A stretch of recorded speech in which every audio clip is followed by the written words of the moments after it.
Fala pessoal, então vamos ver como fazer o mapeamento da primeira estratégia, onde todas as classes do meu diagrama de herança viram uma tabela única, tá ok?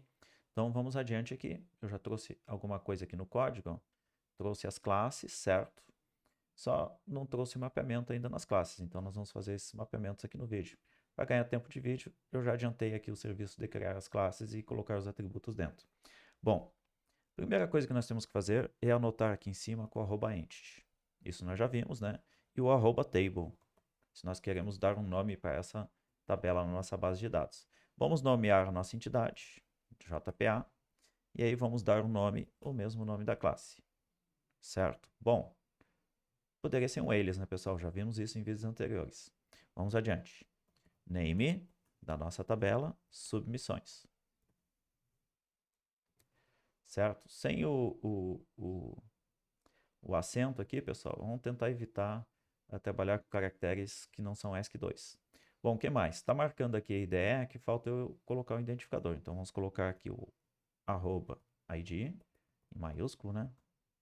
E agora a estratégia de geração. Então, vamos colocar aqui, deixa eu puxar o IntelliSense.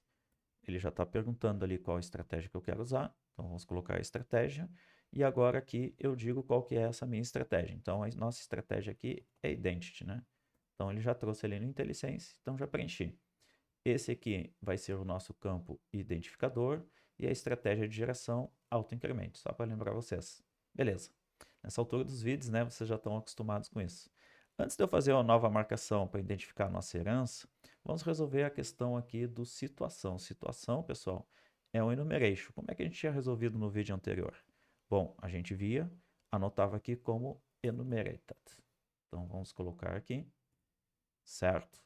E vamos colocar o tipo, né? Então, o tipo dele é string. Vamos ver se a IntelliSense funciona. Já trouxe ali para nós, ó, enumType string, que é uma constante dessa classe. Beleza? Então, acertamos o mapeamento do enumeration, colocamos o básico para dizer que é uma entidade JPA e o nome da tabela no banco de dados, e o campo identificador e o autoincremente. Agora vem a parte da herança, tá ok? Então, o que, que nós vamos fazer aqui? Nós vamos colocar nossa estratégia de herança. Como que a gente coloca? Com inheritance, certo? Essa anotação. E aí a gente diz a estratégia, certo? E aqui na estratégia, nós vamos colocar single table. Então, vamos ver se o IntelliSense funciona. Já trouxe aqui para nós, ó, uma constante nessa classe aqui, ok?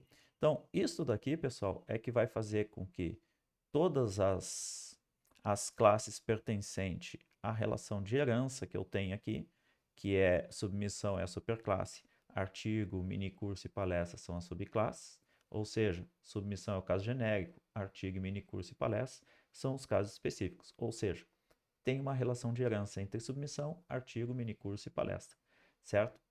Essa anotação é que vai fazer com que gere apenas uma tabela aqui na nossa base de dados, ok? Bom, além disso, eu preciso criar uma coluna que personalize dizendo qual das subclasses que está sendo salvo na linha de registro, certo? Então, eu vou anotar aqui essa personalização. Então, discrimination column, com essa anotação, eu vou colocar o nome da minha coluna. E aí eu coloco qual o nome da coluna? O nome da minha tabela no banco, underline, tipo. Só para identificar esse tipo aqui do, da relação que eu tenho aqui, ó, que é o tipo específico, o artigo, o minicurso e a palestra, beleza? Então ele vai colocar adicionar mais um campo além de todas os atributos que eu tenho em cada classe, tá bem, pessoal? Bom, feito isso, eu terminei de fazer o mapeamento aqui na superclasse. Notem, pessoal, superclasse ela é abstrata, certo? E eu tenho artigo, minicurso e palestra, que esse campo aqui vai identificar com qual subclasse que eu estou trabalhando, vai salvar isso no registro do banco de dados, certo? Bom, vamos adiante. O que mais que eu preciso fazer? Preciso ir nas subclasses e identificar que as subclasses são entidades da minha base de dados, ou seja, vai virar tabela. Então eu vou vir em cada uma, vou só passar a submissão aqui para a esquerda para saber que é minha superclasse. A gente tem o hábito ocidental, né, de vir da esquerda para a direita. Então vamos na primeira subclasse aqui e vamos notar com @entity. certo? Essa mesma anotação, pessoal, eu vou repetir aqui em minicurso, arroba entity, e vou repetir aqui em palestra, arroba entity. Não vou nem nomeá-las, tá, pessoal? Vou deixar que ele pegue o mesmo nome aqui da classe. Outra coisa que eu quero que vocês notem, eu não tenho campo identificador na minha subclasse. Por quê, pessoal? Porque eu quero gerar uma tabela única e o campo identificador será o campo da superclasse, esse campinho aqui, ó, certo? Então, a única coisa que eu vou fazer em artigo, em minicurso e palestra é adicionar que isso é uma entidade do meu banco de dados. Se eu quiser nomeá-las, colocando o nome da classe, perfeito, não tem problema algum, certo? Então, agora o que eu vou fazer é lançar a aplicação e ver a tabela que está sendo gerada. O Spring Boot já executou e gerou o SQL aqui para nós. Vamos dar uma olhada nesse SQL. Bom, o que eu tenho aqui, pessoal? Tem a nossa chave primária, uma única chave primária, né? Que vem aqui da classe submissão, beleza? E notem que eu tenho ó, uma coluna, ó, submissões tipo, que vai identificar o tipo de subclasse, ou seja, aquele registro em relação ao seu tipo específico, artigo, minicurso ou palestra, beleza? É isso que vai acontecer aqui. Bom, o que mais, pessoal? Eu tenho o enum, está colocado aqui, e os demais atributos são atributos de cada uma das classes que pertence à relação de herança. Ou seja, o que está acontecendo aqui? Só vamos tirar esse erro em palestra aqui que está acontecendo, da tecla de atalho, já tirei. Esses atributos de palestra, esses atributos de mini curso e esses atributos de artigos foram todos juntados na mesma tabela aqui, certo? Inclusive os atributos de submissão.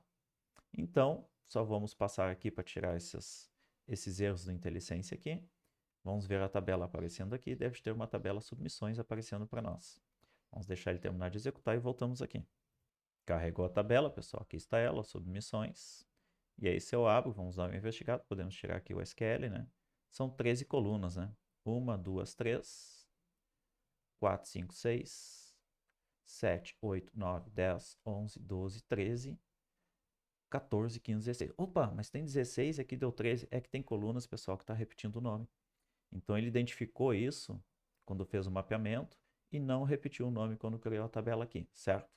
Então eu tenho as 13 colunas, tenho uma chave primária e um índice que o JPA cria para nós. Aqui estão as 13 colunas, ó, que ele criou para nós, com a chave primária e aquela coluna que identifica o tipo da subclasse. Então é assim que se faz o mapeamento de uma... Cliquei em outra coisa aqui sem querer, só vou fechar aqui. É assim que a gente faz o mapeamento, pessoal, de uma relação de heranças quando eu quero transformar todas as classes em uma tabela única. Até o próximo vídeo, pessoal.